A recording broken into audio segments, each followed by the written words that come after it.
బీజేపీకి ఎమ్మెల్యే రాజాసింగ్ రాజీనామా లేఖను కిషన్ రెడ్డికి పంపిన రాజాసింగ్ నామినేషన్ వేసేందుకు వెళ్తే అడ్డుకున్నారని ఆరోపణ. కీలక నిర్ణయం తీసుకున్న ఎమ్మెల్యే రాజాసింగ్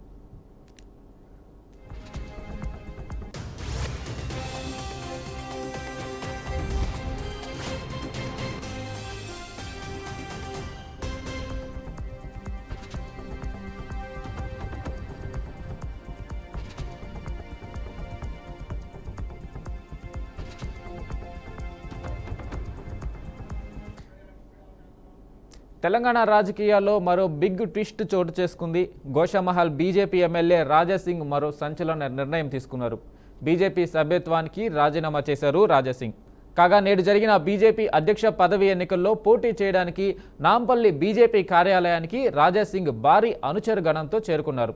అయితే తన అనుచరులను బెదిరించారని, తాను ఇక పార్టీలో ఉండలేనని రాజీనామా చేస్తూ పార్టీ కోసం తాను ఉగ్రవాదులకు శత్రువుగా మారానని, మీకో దండం, మీ పార్టీకి ఓ దండం అని రాజీనామా లేఖను కిషన్ రెడ్డికి పంపించారు. కాగా గత కొంతకాలంగా రాజాసింగ్ సొంత పార్టీ నేతలపై అసహనంతో ఉన్నారు.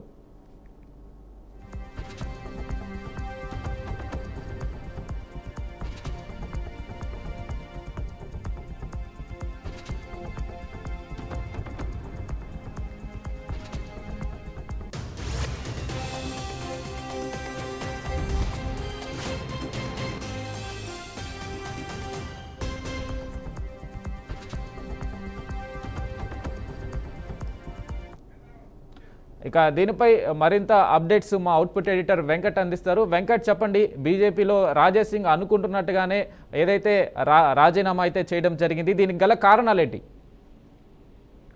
బీజేపీ సీనియర్ నేత గోషామహల్ హ్యాట్రిక్ ఎమ్మెల్యే రాజాసింగ్ కొద్దిసేపు క్రితం సంచలన నిర్ణయం తీసుకున్నారు. దాని సారాంశం ఏంటంటే, బీజేపీ పార్టీకి, తెలంగాణ బీజేపీ పార్టీకి రాజీనామా చేస్తున్నట్టు ప్రకటించారు. ఆ రాజీనామా లేఖని ప్రస్తుత రాష్ట్ర బీజేపీ అధ్యక్షుడు కిషన్ రెడ్డికి పంపించడం జరిగింది. ఆయన ప్రధానంగా చాలా ఆరోపణలు చేశారు. మీకు దండం, మీ పార్టీకు దండం అంటూ కొంత ఆవేదన పూరితమైనటువంటి కారణాలను కూడా చెప్పడం జరిగింది. తాను బీజేపీ రాష్ట్ర అధ్యక్షుడు పదవికి నామినేషన్ వేసేందుకు వెళ్తుండగా తనను అడ్డుకున్నారని చాలా ఆవేదన వ్యక్తం చేయడం జరిగింది. అంతేకాదు, తనకు మద్దతుగా బీజేపీ రాష్ట్ర అధ్యక్షుడు పదవికి తాను కంటెస్ట్ చేసేందుకు మద్దతుగా 3 ఎమ్మెల్సీలు సంతకం చేసినప్పుడు కూడా కనీసం వాటిని కూడా పరిగణలోకి తీసుకోకుండా అడ్డగోలుగా తనను అడ్డుకున్నారని, పార్టీ కోసం చాలా కష్టపడినప్పటికీ నిజాయితీగా పనిచేద్దామని, నిస్వార్థంగా పనిచేద్దామని, పార్టీని బలోపేతం చేద్దామని, పార్టీని అధికారంలో తీసుకురావడానికి తీవ్ర ప్రయత్నాలు చేస్తున్నప్పుడు కూడా ఏమాత్రం కూడా రాష్ట్ర అధినాయకత్వం గుర్తించడం లేదని, ఈ క్రమంలో ఒక న్యాయబద్ధంగా ఏదంటే ప్రజాస్వామ్యబద్ధంగా ఒక పార్టీలో ఉన్నారు. ఆ పార్టీలో 3 సార్లు ఎమ్మెల్యే గెలిచాను, కానీ కనీసం ఆ రాష్ట్ర అధికారికంగా పార్టీ అధినాయకత్వం రాష్ట్ర అధ్యక్ష పదవికి నామినేషన్ వేసుకోవచ్చు అని చెప్పినప్పుడు కూడా తాను దాన్ని పరిగణలో తీసుకొని తనకున్నటువంటి అర్హతలను, లేదంటే తనకు మద్దతు ఇస్తున్న వ్యక్తుల యొక్క సహకారం ద్వారా నామినేషన్ వేసేందుకు వెళ్తుంటే అడ్డగోలుగా అడ్డుకున్నారంటూ ఆయన చాలా ఆవేదన పూర్తంగా మాట్లాడడం జరుగుతూ ఉంది. మీ పార్టీకి ఎంత సేవ చేసినా ఎంతో సేవ చేశానని, కనీసం ఏమాత్రం తనను లెక్క చేయట్లేదని ఆయన చెప్తున్నారు. కొద్దిసేపు క్రితం రాజీనామా లేఖను కూడా కిషన్ రెడ్డి పంపించడం జరిగింది. మనకు తెలిసిందే, గోషామహల్ అనగానే టక్కున గుర్తుకొచ్చే పేరు రాజాసింగ్. చాలా బలమైనటువంటి హిందుత్వవాది, చాలా బలంగా హిందూవాదాన్ని జనంలోకి తీసుకెళ్లే ప్రయత్నం చేస్తూ ఉంటారు.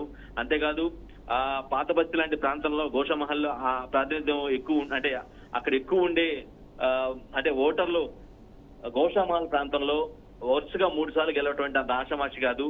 కేవలం గెలిచిన ప్రతిసారి కూడా మంచి మ్యాచ్ ఆయన గెలవడం జరిగింది. 2014 కావచ్చు, 18 కావచ్చు, 23 కావచ్చు, వరుసగా 3 సార్లు ఒక వర్గం ఓట్లే తనకు వద్దంటూ చాలా నేరుగా బహిరంగంగానే ఒక పెద్ద ప్రకటన చేసినప్పటికి కూడా ఆయన ఆ ఎన్నికల్లో 2023 ఎన్నికల్లో కూడా గెలిచి వరుసగా 3వ సారి హ్యాట్రిక్ గెలిచి అందరి దృష్టిని కూడా ఆకర్షించారు. అంతేకాదు, రాజాసింగ్ అంటే కొంత హైకమాండ్ పెద్దలకు కూడా కొంత గుర్తింపు ఉంది. వెంటనే గుర్తు పెట్టుకుంటారు ఆయన్ని. ఎందుకంటే ఆయన గోషామహల్లో సాధించిన అచీవ్మెంట్స్ అలాంటిదని చెప్పుకోవాలి. ఎందుకంటే 3 సార్లు కూడా చాలా ఎంత ఇదున్నా సరే, ఎంత కాంపిటీషన్ ఉన్నా సరే, ఎంత పోటీ ఉన్నప్పుడు కూడా చాలా ఈజీగా తన గెలుపుని ఎవరు అడ్డుకోలేరు అన్నట్టుగా 3 సార్లు ఆయన వరుసగా గెలిచారని దాన్ని బట్టి అర్థం చేసుకోవచ్చు. ఎంత ఫోకస్డ్ గా ఆ ప్రాంతంలో ఆయన ఉన్నారు, జనాలను ఏ విధంగా అతన్ని గెలిపించారనేది. సో అటువంటి వ్యక్తి ఈ రోజు తెలంగాణ బీజేపీని వేయటం అనేది మాత్రం కొంత సంచలనంగా మారింది. కిషన్ రెడ్డికి లేఖ అయితే పంపించారు. ప్రస్తుత రాష్ట్ర బీజేపీ అధ్యక్షుడు ఎవరైతే ఉన్నారో కిషన్ రెడ్డికి తన రాజీనామా లేఖనైతే పంపించడం జరిగింది. సో దాన్ని మరి యాక్సెప్ట్ చేస్తారా లేదా పెండింగ్ లో పెడతారా అనేది తెలియాల్సి ఉంది. బట్ అతను మాత్రం రాజాసింగ్ మాత్రం చాలా బలంగా పార్టీ అధినాయకత్వం పైన కానీ లేదంటే పార్టీ రాష్ట్ర అధినాయకత్వం పైన కొంత నిరుత్సాహంగా తీవ్ర ఆవేదనగా మాట్లాడిన పరిస్థితి కనిపిస్తుంది. ఏదంటే జనరల్ గా మీకు దండం మీ పార్టీకో దండం అనే స్థాయికి వెళ్ళిందంటే అది కదా తనకి లెక్క లేకుండా పోయింది. తన పార్టీకి తనంటే లెక్క లేకుండా పోయిందని ఒక నిర్ణయానికి వచ్చిన తర్వాత ఈ డెసిషన్ తీసుకున్నారనే వాదనలు కూడా విశ్లేషకులు చెప్తున్న మాట కనిపిస్తుంది. మరి మున్ముందు ఈ పరిణామాలు ఎలా దారితీస్తాయి, లేదంటే హైకమాండ్ కేంద్ర పెద్దలు ఎవరన్నా రంగంలో దిగి రాజీనామాను వెనక్కి తీసుకోమని చెప్తారా, లేదా రాజీనామా చేసిన తర్వాత ఒకవేళ అదే జరగకపోతే పార్టీ ఏదైనా మారుతారా, పార్టీ మారితే ఎందులోకి వెళ్తారు, బీఆర్ఎస్ లోకి వెళ్తారా, కాంగ్రెస్ లోకి వెళ్తారా, లేదంటే ఇండిపెండెంట్ గానే సైలెంట్ గా ఉండి ఇండిపెండెంట్ గా పోటీ చేస్తారా అనేది కూడా ఏం తెలియదు. ఇవన్నీ కూడా ఆసక్తిని రేపుతున్న పరిస్థితి కనిపిస్తుంది. ఓవరాల్ గా కొంత తెలంగాణ బీజేపీలో రాజాసింగ్ రాజీనామా మాత్రం ప్రస్తుతం కలకలం రేపుతుంది. ఎందుకంటే రాష్ట్ర అధ్యక్షుడిగా రామచంద్రరావుని అధినాయకత్వం ఖరారు చేసింది. ఆయన నామినేషన్ కూడా వేశారు, ఇప్పటికే వేశారు. సో అతను కూడా ప్రజాస్వామ్యయుతంగా పార్టీలో ఉన్నటువంటి వ్యక్తిగా నామినేషన్ వేసేందుకు ప్రయత్నిస్తున్న నేపథ్యంలో కొందరు అడ్డుకున్నారని, బీజేపీ నేతలు అడ్డుకున్నారని, అది ఏమాత్రం ప్రజాస్వామ్యయుక్తం కాదని, ఇటువంటి పరిస్థితుల్లో పార్టీలో కొనసాగలేదని, ఎప్పటికప్పుడు పార్టీలో తనపై కొంత చిన్న చూపు చూడటం కానీ, లేదంటే గౌరవం ఇవ్వకపోవడం కానీ, ఇటువంటి పరిస్థితుల్లో తనకు ఒకదాని తర్వాత ఒకటి ఎదురవుతున్నాయని చాలా తీవ్రమైనటువంటి ఆరోపణలు రాష్ట్ర అధినాయకత్వం పైన చేసిన పరిస్థితి కనిపిస్తుంది. సో ఇవన్నీ కూడా భరించలేకనే పార్టీ వీడుతున్నట్టుగా ఆ రాజీనామా లేఖలో కూడా స్పష్టమైన ప్రకటన చేశారు వెంకటేష్. అయితే వెంకట్, ఆ అనుచరులు ఎవరు, ఆ బీజేపీలోని అనుచరులు ఎవరు బెదిరించుంటారు ఆయన్ని? అక్కడికి నామినేషన్ వేయడానికి వచ్చే, అధ్యక్ష పదవికి నామినేషన్ వేయడానికి వచ్చే రామచంద్రరావుని బెదిరించారని చెప్పడం జరుగుతుంది. ఎవరు ఆ అనుచరులు? బీజేపీ కార్యకర్తల ఎవరు ఆ అనుచరులు? ఖచ్చితంగా ఒక వ్యక్తి ఆల్రెడీ రాష్ట్ర కేంద్ర నాయకత్వం అతన్ని ఖరారు చేసిందంటే అతన్ని ఆల్మోస్ట్ అతనే అవుతాడు, అందులో వేరే ఛాన్స్ ఉండదు కాబట్టి. బట్ సంహౌ ఎందుకు కాంపిటీషన్, ఎందుకు ఈ నామినేషన్ మరో వ్యక్తి నామినేషన్ వేయడం ఎందుకు అనే ఒక ప్రాస్పెక్ట్ లో మరి రామచంద్రరావు చెందినటువంటి దగ్గర వ్యక్తుల, లేదంటే బీజేపీ రాష్ట్ర నాయకత్వం ఎవరైతే వరుస్తున్నారో అతనికి సంబంధించినటువంటి దగ్గర వ్యక్తులు పేర్లు బయటకైతే రాలేదు. కానీ కొందరు ఈ విధంగా అడ్డుకున్నారని, ఏమాత్రం కూడా ప్రజాస్వామ్య యుద్ధం కాదు కాబట్టి దాన్ని ఆ అంశం తనను అలా అడ్డుకోవడం చాలా బాధించిందని రాజాసింగ్ అయితే చాలా ఆవేదనగా పూరితంగా చెప్తున్న మాట కనిపిస్తుంది. వాళ్ళు ఎవరు ఏంటి అనేది డీటెయిల్ గా మేబీ తర్వాత చెప్తాను అన్నట్టుగా కూడా మాట్లాడడం జరిగింది ఆయన. ఆ లేఖలో అయితే కేవలం ఈ అంశాలు మాత్రం ప్రస్తావించారు. పార్టీ కోసం చాలా కష్టపడ్డాను, పార్టీ గెలుపుకి 3 సార్లు పార్టీని గెలిపించాను గోషామహల్లో. At the same time party కోసం కమిటెడ్ గా పార్టీ భావజాలం ఏదైతే ఉందో హిందూ భావజాలం, అది చాలా బలంగా జనంలోకి తీసుకెళ్లానని, అయినప్పటికీ కూడా ఎప్పటికప్పుడు తన పైన రాష్ట్ర నాయకత్వం చిన్న చూపు చూస్తుందని, పట్టించుకోవట్లేదనేది అతని వాదనగా కనిపిస్తుంది. అదే విషయాన్ని లేఖలో కూడా ప్రస్తావించు ప్రధానంగా ఈ రోజు జరిగిన పరిణామాలు అయితే రాష్ట్ర అధ్యక్ష పదవికి తాను నామినేషన్ వేసేందుకు ప్రయత్నించారని, ప్రజాస్వామ్యంగా తనకు హక్కు ఉందని, కానీ దాన్ని కూడా అడ్డుకోవడాన్ని చాలా అడ్డుకునే పరిస్థితి, కొందరు నేతలు అడ్డుకోవడం చాలా దుర్మార్గపు చర్యగా ఆయన అభివర్ణిస్తూ మీ పార్టీకి మీకు దండం అంటూ ఆయన బయటికి రావడం జరిగింది. అఫ్కోర్స్ బీజేపీలో కొన్ని వర్గాలు ఉన్నమాట వాస్తవం. అండ్ కిషన్ రెడ్డి వర్గం అని, ఈటల వర్గం అని, ఈ విధంగా కొంతమంది బండి సంజయ్ వర్గం అని, ఈ విధంగా అంటే ఓపెన్ గా బయటికి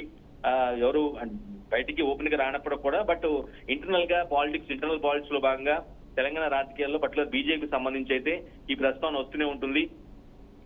కొన్ని వర్గాలు ఉన్నాయి, ఆ వర్గాల వల్లే బీజేపీ ప్రభుత్వాన్ని ఏర్పాటు చేయలేకపోతుంది, అంటే ఎన్నికల్లో ప్రభుత్వాన్ని ఫామ్ చేసేంత పర్ఫార్మెన్స్ ఇవ్వలేకపోతుంది అనేది జనరల్ గా పొలిటికల్ సర్కిల్ కావచ్చు, మేధావులు కానీ చెప్తున్నమాట, రాజకీయ వర్గాల్లో ఉన్నటువంటి ప్రముఖ విశ్లేషకులు చెప్తున్నమాట. సో ఈ నేపథ్యం ఇది కూడా ఒక రీజన్ గా భావించాలి. అతను ఎవరు అడ్డుకున్నారనేది పక్కన పెట్టినట్లయితే కొంత అతనికి అవమానం జరిగింది. సో డ్యామేజ్ దాని పెద్ద అవమానంగా భావిస్తున్నాడు కాబట్టి 3 సార్లు ఆల్మోస్ట్ చాలా ఆయన ఆర్ఎస్ఎస్ బలమైనటువంటి వాది.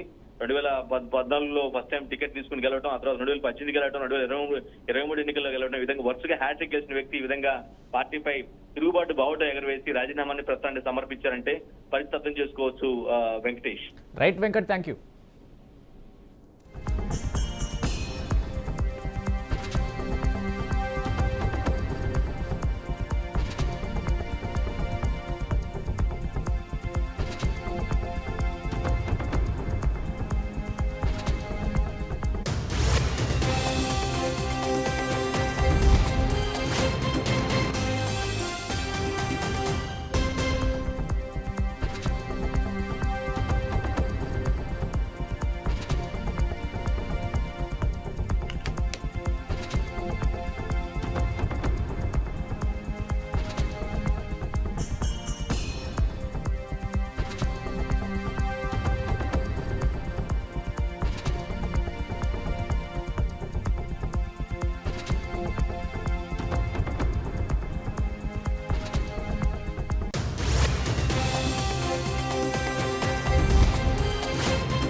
ఇక ఈరోజు ఉదయం రాజాసింగ్ ఒక వీడియో బయటనైతే రిలీజ్ చేయడం జరిగింది. ఒకసారి ఆ వీడియో బయటను కూడా చూద్దాం. ఒక వార్త నడుస్తుంది, భారతీయ జనతా పార్టీకి ప్రెసిడెంట్ ఎవరు కావాలి, కేంద్రం నుంచి ఒక సిగ్నల్ వచ్చిందని ఆ విధంగా ఒక వార్త అయితే నడుస్తుంది. నా అభిప్రాయం వ్యక్తిగతంగా ఏంటంటే, భారతీయ జనతా పార్టీ ప్రెసిడెంట్ ఏ విధంగా ఎన్నుకోవాలంటే, బూత్ కార్యకర్త నుంచి సీనియర్ అధికారుల వరకు, సీనియర్ అధికారుల నుంచి పార్టీ యాక్టివ్ మెంబర్ వరకు అందరు కూడా ఓట్ వేసిన తర్వాతనే Bharatiya Janata party Telangana president declare అయితే చాలా బాగుంటుందని నేను వ్యక్తిగతంగా అనుకుంటున్నాను. ఎందుకంటే గతంలో చాలా వరకు ఏ విధంగా వార్తలు నడిచిందంటే, ఇది నా మనిషి, ఇది నీ మనిషి, ఈ నా మనిషి నీ మనిషి వల్ల పార్టీ సర్వనాశనం అయింది. అట్లాంటి కావద్దు. తెలంగాణలో భారతీయ జనతా పార్టీ ప్రభుత్వం రావాలంటే భారతీయ జనతా పార్టీ బూత్ కార్యకర్త మంచి ప్రెసిడెంట్ కావాలని నేను వ్యక్తిగతంగా అనుకుంటున్నాను. ఎందుకంటే చాలా వరకు కింద స్థాయి కార్యకర్తల మధ్యలో మేము ఉంటాం. కింద స్థాయి కార్యకర్తలు ఆలోచన ఏ విధంగా ఉంటుంది, ఎందుకంటే ఆ కింద స్థాయి కార్యకర్తల వల్లనే వాళ్ళు పని చేసినందుకే ఇవాళ 8 మంది ఎమ్మెల్యే మనం తెలంగాణలో గెలిచినాం. ఆ కింద స్థాయి కార్యకర్తలు బూత్ కార్యకర్తలు పని చేసినందుకే 8 మంది ఎంపీలు కూడా